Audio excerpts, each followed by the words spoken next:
In at number 10, we have the Crystal Wyvern. And why would you say that this is such a strong creature? Well, I wouldn't say this is going to be the creature which is going to be like the most buff creature out there, but considering how easy this thing is to get, its strength is absolutely insane. So in terms of taming method to strength ratio, it has to be on this list. And yes, it is still a wyvern, so it is still going to pack a huge punch, and considering its tame method being one of the easiest in the game, it really does have to be put on this list, and no other creature can really fit the number 10 spot in my opinion. This just has everything which you could really need out of a wyvern, and especially with the blood crystal wyvern, you have yourself an even better version of the original creature which we all know and love.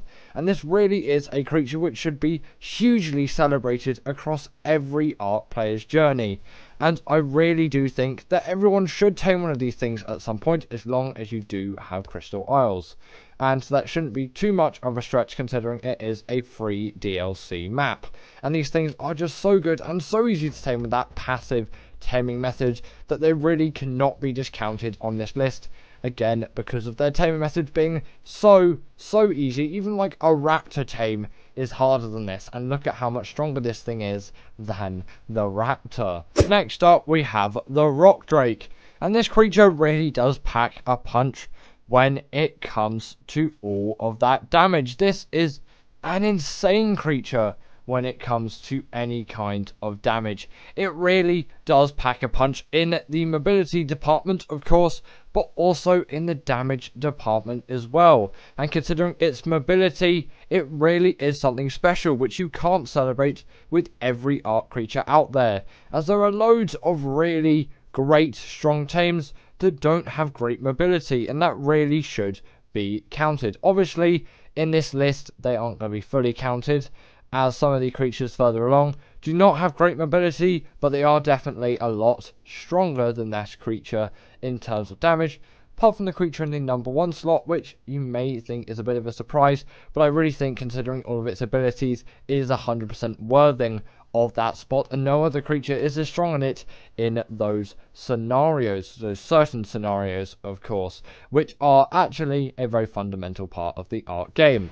But back to the rock drake, this thing also has a very nice and interesting taming method, albeit not the easiest, but I do like a good challenge when it comes to taming any kind of creature, as I feel a huge sense of achievement once I've tamed it. I don't just want the easiest tames. The Crystal Wyvern is obviously an exception. That thing is just absolute gold, and it really does seem like an absolute cheat to have one of those things, considering how easy they are to tame, and you know how like powerful they actually are. But yes, the rock drake is a bit of a difficult tame, but once you've got one of these things, especially on Operation, you're really not going to regret taming one. Next up, we have the Basilisk, and this really does have to be included on the list, and although its taming method is rubbish, and I really don't like this thing as a creature, and especially its taming method, that is the main rationale behind it, it is definitely still a very strong creature which is capable of huge amounts of damage. And if you do have the patience to tame one and the resources to gather it, which is rock drake eggs, wyvern eggs work as well, and you can use magmasaur eggs too. You'll probably be using rock drake eggs, considering most people tame this thing on Operation. Then you're definitely going to enjoy this creature, as it has a wealth of abilities, like going into the ground, dealing torpor with its second ability, but also just dealing loads and loads of damage with its bite. And this creature really is built to pack a punch when it comes to the damage department, so it obviously very much makes sense why this creature is on the list. In at number 7, we have the Thyla, and this creature is one of those creatures which you have to put on any strongest tames list. It really can't be discounted from this role. It has such a wealth of abilities, it is absolutely insane. Namely that this thing can climb trees, walls and vertical surfaces, all of that kind of jazz, you know. And also on top of that, which is a little bit sad in terms of ASA, it is actually really rubbish at traversing terrain now, because the terrain is so buggy in its form that this thing just glitches everywhere. So maybe don't use this thing as much for all of that transport on ASA, as it really isn't doing too great at the moment, like some other creatures as well with that similar department. And we'll probably see that continuing on as other maps release and more creatures are added to the game, and then we'll see the true horror that is the ASA terrain system. But also, unlike many carnivores, this creature actually does have really great mobility and the bleed ability, which doesn't really make sense when you think about it, considering like it's literally ripping creatures apart with its teeth. But you know, this creature does deal the bleed ability, which is an insanely useful ability, which I personally think every carnivore should really have.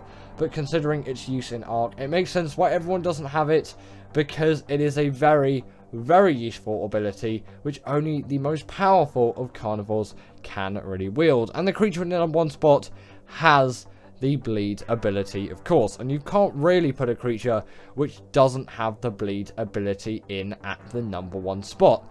But the Thyla is still definitely very deserving of the number 7 spot, because there are definitely some creatures out there, like the next one on the list, which are more powerful than it and do a better job than it, but it is still a really great tame of its day, considering how early this thing came out, and it still is a really great strong tame to this day, and again, very deserving of this spot. Next up, we have the Shadow Mane, and this creature is one of those tames which I have to put on the list for strongest tames. Its amount of abilities is absolutely insane, and it is tremendous how many great abilities this creature has, and it really can't be discounted. Namely, it has a really great mobility, although I shouldn't really talk about that considering it is a strongest tames list. But in terms of its damage, it does have that pack buff. I'm not sure if it has the bleed ability, but it can charge up its damage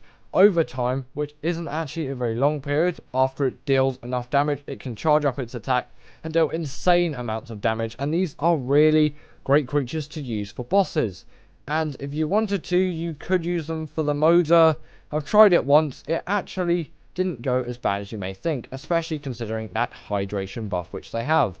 And they're really great swimmers as well, which definitely does play to their advantage in mobility. But in terms of damage, these things really do pack a punch and are great creatures for bosses if you just want to give them a shot. In at the number 5 spot, we have the Giga, and it really wouldn't be a strongest Ark Tames list without this creature being here. It is just one of those tames which has to be put on this list for obvious reasons. It is a big, hunking carnivore capable of so much stuff, and especially in the damage department. This is one of the highest damage dealing dinos in the game. Its base damage once tamed is absolutely insane, and when wild is even more insane, because these things do significantly debuff when tamed, which doesn't really make sense, but considering the time when it came out, it kind of had to be done, as then it would have been way too OP for this job. And now there are some other creatures which are definitely more powerful than it. That's why it's only in at the number 5 spot. But still, considering when it came out in its day, it is still really held up to the test of time, and it is a great creature for dealing insane amounts of damage, and it really does pack a punch. Its only real downsides being its rubbish stamina, and also its not bleed ability, rage meter, which means it only really has a set amount of health, and leveling up its health isn't really going to do much, apart from obviously the percentage difference will change. Either way, its health is quite limited, as after a certain amount of health is gone, it will simply lose control. Next up, we have the Carcharodontosaurus, and this creature is pretty much the same thing as the Giga, although just with a few upgrades, and it is a newer creature. So what really do you expect from this thing? And it is definitely one of those creatures which I say has to be on the list of strongest Ark Tames, no matter who it's coming from, what type of player, or what creatures they use, because I don't really use this creature that much. It is still a very strong Ark Tame, and obviously has to be on this list. Its main advantages over the Giga, and why it is higher than the Giga, is the fact that it doesn't have a rage meter, and its rage meter, not rage meter, I'm getting caught up on everything. It's like, oh, I can't remember what it's Blood Rage. Sorry, I'm getting caught up on all kinds of Ark abilities. Once that is full, it deals more damage than the Giga, and considering it's in combat for a lot of the time, that meter, I don't know why I was going to say beta there, is going to be really, really full most of the time when you're in heated combat. So you're going to be dealing insane amounts of damage, and with no rage meter, you have the whole spectrum of health the Carcharodontosaurus has. That's a really tough dinosaur name to say. And also, on top of that as well, it does have great mobility, which I haven't really talked about. And I'm pretty sure it does attack a little bit faster than the Giga as well, allowing a little bit more DPS, as we could all do with just a little bit more of that. In at number 3, we have the Rhinognatha. And this creature really is one to be highly respected by any Ark player, with no exceptions. And yes, this is one of the newer tames that has been added to Ark. The fact that it can pick up a Rex, which no other Ark creature can do, is an insane thing to have. And yes, cryopods exist, so you know you can quite easily transport creatures larger than a Rex. It still does really stand a point. And in terms of PvP at the moment, these things are being heavily used, and it was actually a very controversial position for wildcard to put these things into ASA from day one, especially considering they increased the spawn rate by a lot. And the reason for that is these creatures are so strong, and people just wanted a more kind of primitive version of Ark, which, you know, we kind of all do want to go back to someday, and we hope Ark 2 is that, but I'm not actually sure it will be, because it may just end up like the first one. And I know wildcard says no, that is not going to happen, but we don't actually really know, and wildcard is in a little bit of a weird state at the moment, considering snail game stuff. It's not in a great position. But if you did want to know to tame one of these things, get a pheromone gland from the male, tame yourself a Bronto. Bronto is definitely preferred.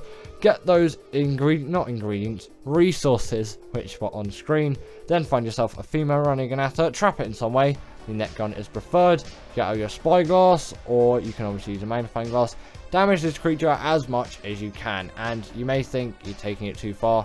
Just do it as much as you can. Obviously, don't kill it. That would be a huge waste, but still, really get its health down while it's in that trap. And if you're a net gun, obviously you're time limited, but you still got a whole minute to do it, so it really isn't that bad. And after that, you want to feed your pheromone gland to your creature, obviously before you've let the creature out of the trap, otherwise this stage may not work. Actually, it just won't really. It won't do the thing it's supposed to. Then after that, this thing will come out of its trap and then impregnate your dino, where all of the hunger timers or craving timers, that's I think what they're called, will happen, where you'll need all those resources, only necessary to get 100% effectiveness. Then your dino will roll over, die, and you have yourself a baby Rhinognatha. In at number 2 is the Reaper, and the Reaper really did. I don't know what I'm turning into. Do you know what milk duds are? Maybe I'm turning into one of those things. Either way, if you didn't know already, the Reaper is one of the most powerful and strong tames which you'll find in any Ark playthrough, and the tame method is pretty similar to the Rhinognatha, so I won't go through it. But instead of your dino being impregnated and hunger timers not existing on this thing, you'll need XP to get 100% effectiveness.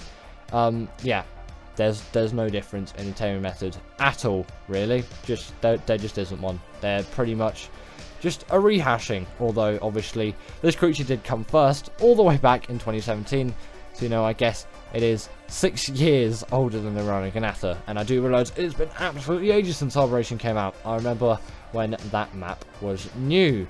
Either way, in terms of this thing's abilities, it doesn't really have an ability apart from its insane damage, and I think its second attack deals torpor.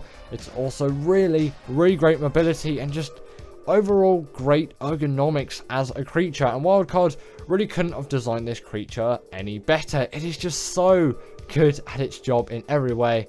If it was allowed into boss arenas, then bosses would be some of the easiest creatures in the game, so it really does deserve to be in this spot. And in at number 1 is the Deinonychus. And what really did you expect? Actually, you may have expected a very different creature to be in this list, but I think I have a very valid reason to put this thing in.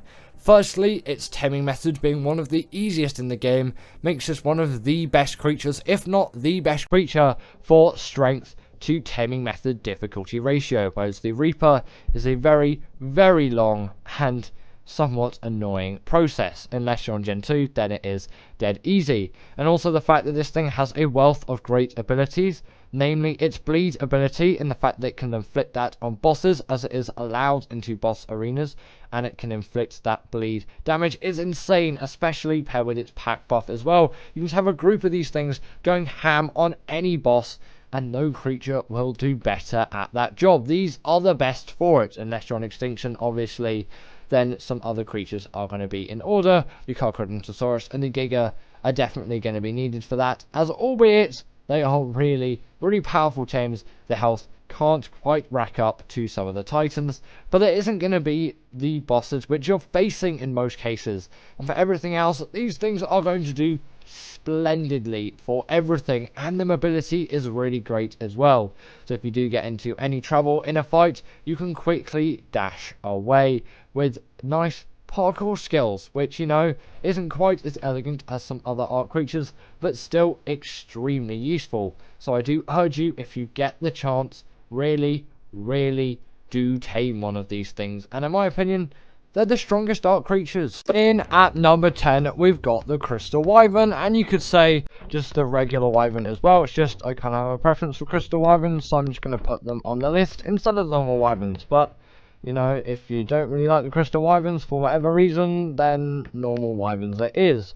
And actually, it is a very well-known fact that Wyverns are pretty much the fastest land flyers out there. These things have insane agility when it comes to actual just flying, gliding not included, even though there are obviously a lot of gliders in this list, and that does count as a more speedy tame. But in the sake of just flying around, these things are actually pretty speedy when it comes to it, for obviously that main flying. They're faster than the Pteranodon and a Tapejara, of course, and way, way faster than something like the Quetzal. That is an insanely slow creature. And even though you can't level up movement speed anymore for flyers without obviously enabling flyer speed leveling, or with the classic flyers mod, obviously those two options accessible on single player only unless you're a host of a server, these things are still going to offer a great amount of speed, and you're really not going to be worrying about the speed of these things, considering that they are definitely some really fast tames, and considering how easy the Crystal Wyverns are, they are a really great option for your first flyer on Crystal Isles. Next up, we've got the Rhinognatha, and this is definitely one of the newer flyers which has been added into Ark, but it definitely does need to be put on this list for many reasons, namely because of the speed. Actually, there's not really many reasons. It's speedy. That is how the Rhinognatha works. And if you didn't know already, it spawns on the island and the Lost Island. They're your only two maps and your only options. On ASA as well, just as a little bonus, they are nowhere near as rare to find, unless obviously you're playing on the normal version of Ark. Then, well, I can't really say normal, they're both normal, but the old version of Ark has a much rarer Rhinognatha spawn than the new one, and actually it seems a bit like an overspawn for the new one. There just seems to be Rhinognathas everywhere, but you can always raise your dino count, use the Destroy Wild Dinos command if you want to tame yourself a Rhinognatha on the older version of Ark, and you're in a single player world and you have access to those commands, of course. But how do you actually tame one of these things as well? And this is the only creature on this list which I'm really going to talk about its tame method in great detail, because it's quite a difficult one. In terms of what you do, you kill a male Rhinognatha to get that pheromone, then tame yourself a Bronto or equivalent creatures that work. Bronto's the best.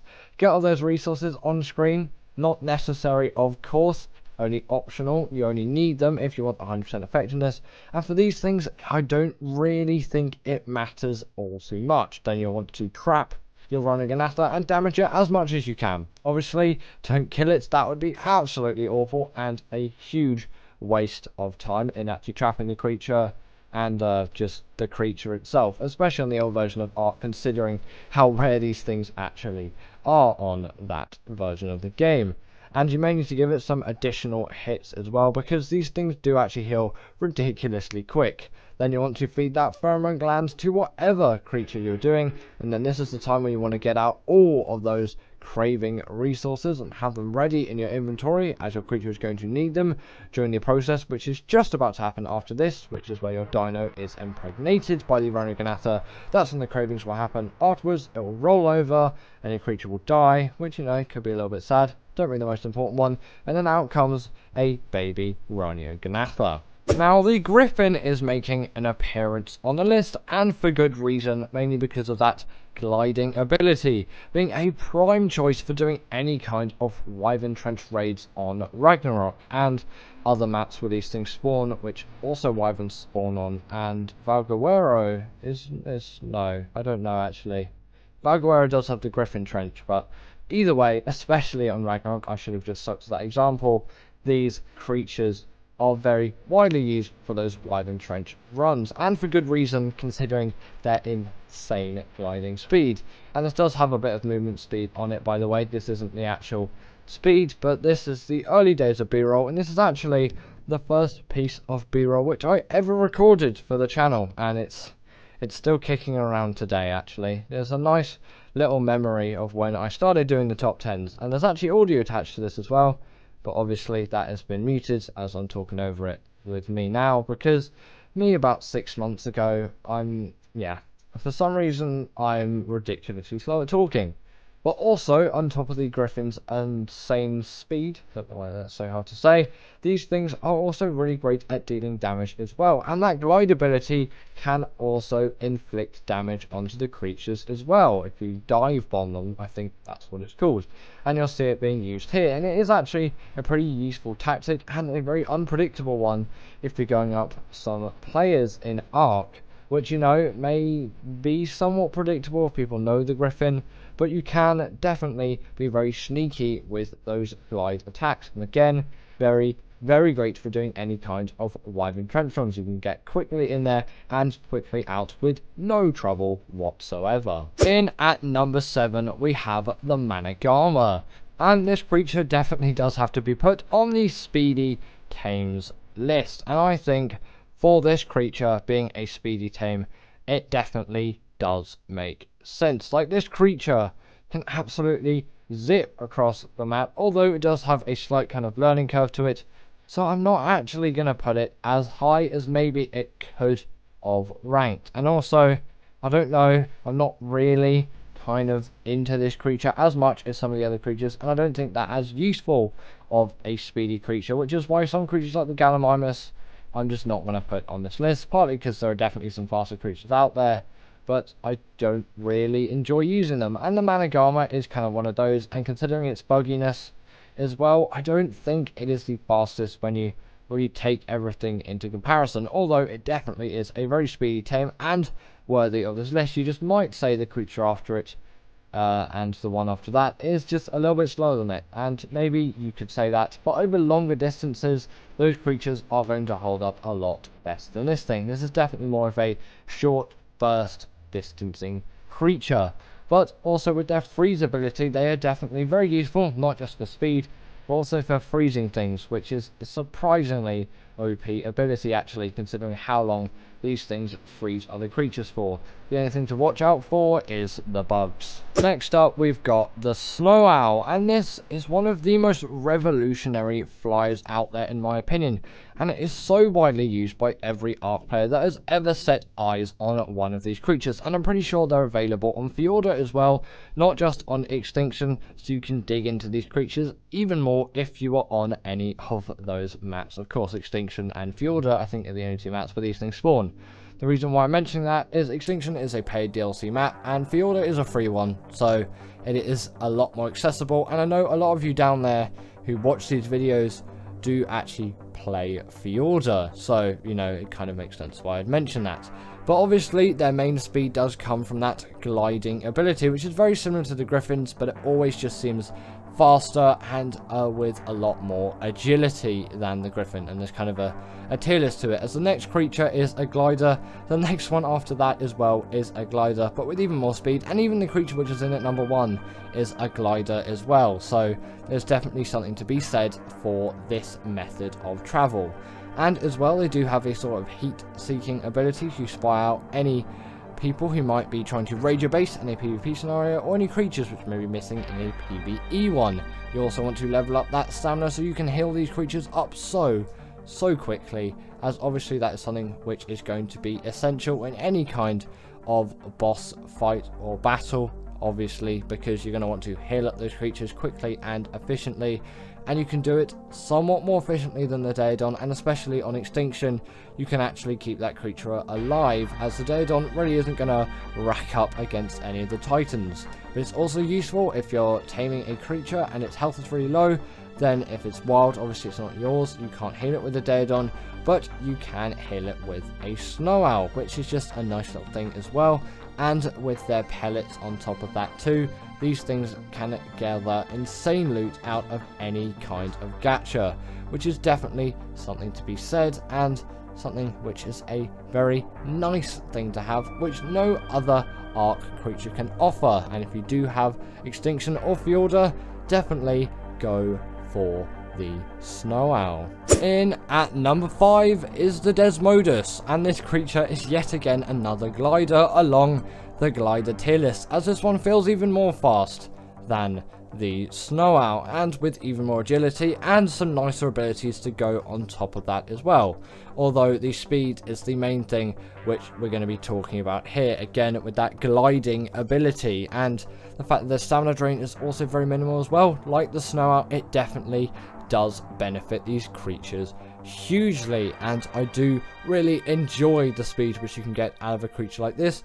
And also the gliding doesn't seem too far off primitiveness, which is always a nice thing to have in Ark, because I don't particularly like all the techie creatures, although the creature in at number 2 is a kind of techie one, but still I kind of prefer the primitiveness of this creature and the kind of Nordicness of it as well, considering that Fjorda is a very Nordic map. It's a nice quality for this creature to have, and again with that glide ability you can get some serious speed out of these things. Next up we've got the Rock Drake, and yet again another glider, this time packing a lot of punch in terms of the damage department. You should really look at this thing. It deals so much damage in terms of actually, like, its damage to size ratio and damage to speed ratio is frankly stupid in terms of actually just how powerful this creature is.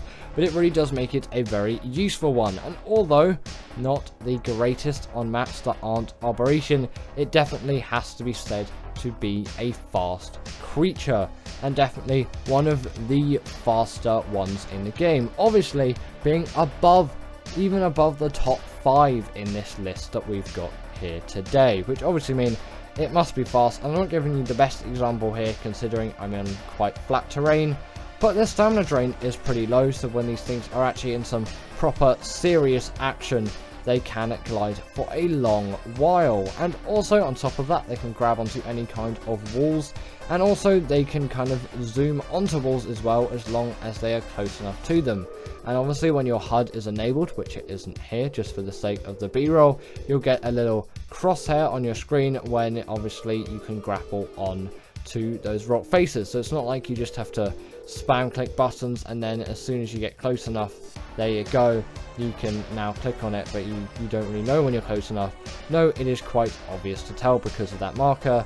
Just for the sake of the B-roll, I've turned the HUD off, so obviously that isn't there, although it is pretty easy to judge with your eyes as well.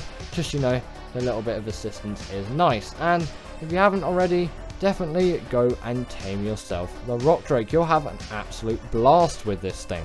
In at number 3 is the Bloodstalker, the living Spider-Man. This creature definitely is one when it comes to any form of agility, and it really can't be backed down for that skill. And it is one which actually hardly any other, if not any other, spider in Ark possesses, as the Aranio is one of the most downright useless creatures out there. but it is also really quick and agile on the surface of the water and under the water too, which can't be said to some other creatures on this list, and it definitely is one of the more versatile ones, being used for a wide range of things. And I actually use it mainly underwater, as it is a really viable underwater tame. But obviously with this really fast grappling, it makes it one of the fastest creatures out there, as it can really quickly zip between any kind of tall objects, and it can't just grapple onto trees, it can grapple onto many other things as well. And the range of the limit on what it can grapple to is absolutely insane as well. It's not like you can only grapple onto things which are really close to you. It's probably at least maybe 50 to 100 meters, which is actually a substantial amount, and it could even be more than that. I haven't really measured any of it. And there is a huge benefit to this as well, as you get yourself a really great agile travel mount. But also on Gen 1 there are missions which you'll benefit from for having faster Blood Stalker flying skills. The alpha one of which I have done, as well as the gamma and the beta ones too, but the alpha one obviously does offer the most hexagons, and those are an extremely useful virtual resource on an already virtual game. But you know, doubly virtual, very useful on Gen 1. In at number 2 is the Astrodelphis, but also the Tropignathus. I'm just going to shoehorn them both in together, as they kind of move in the exact same way, although the Astrocetus is a kind of main one here. But Tropignathus I'm going to put as a little honorable mention, as it is an extremely fast tame as well, and you know, it didn't really make the list in terms of what the B-roll says, but I'm saying it also goes here too. They kind of go hand in hand with each other, as they use a fuel which adds to their saddle, and then they can travel at absolutely insane speeds across the map. And it really doesn't seem like it may be traveling this fast at this time, but considering that these things fly consistently and they only stop when they run out of fuel, it's insane over long distances, and it really is a very viable one. And considering with the Tropignathus it can gain speed as it points further down, it does have a huge benefit as well, and so can the Astrodelphis increase its speed as well. And on top of that, fire all kinds of lasers like the Tropignathus with all kinds of grenades, and these really are fighting machines of the air, and they have to be pretty much the fastest out there in the game, obviously only beaten by the creature in at number 1. But what actually is that creature? In at number 1 just had to be the Maywing. This creature is one of the fastest, if not the fastest creature in the game, and it kind of has to be, considering I'm putting it in at the number 1 spot. Sorry Syntac, the galley just simply doesn't make the cut. But either way, in terms of this thing, it is probably the most efficient glider out there, and with also the fact that its saddle is unlocked at level 19, it really does have something to be said that you can have this so early on in the game, and it is the best travel mount out there in my opinion, and actually the fastest travel mount really out there in my opinion. And you may be able to get a creature which can go faster for a short amount of time, but over long distances these creatures are going to be your biggest friend, with absolutely insane traveling speeds, obviously increasing as you shoot further down like the Tropignathus and the Astrodelphis, but I think this is even faster than all of those, and I really do credit its speed, especially considering the level it is unlocked at. And also it does act as a feeding trough as well, which is just a nice little ability to have, and actually it doesn't really do that bad on same elevation terrain, which some other gliders really do struggle with. And obviously it can gather berries too, which is just a nice little bonus which I think we all really need to appreciate. But anyway, that is the end of today's video, and I really hope that you all enjoyed this one, as I did really enjoy making it. And as always, comment down below what is the fastest Ark creature in your opinion, and I'll see you all later.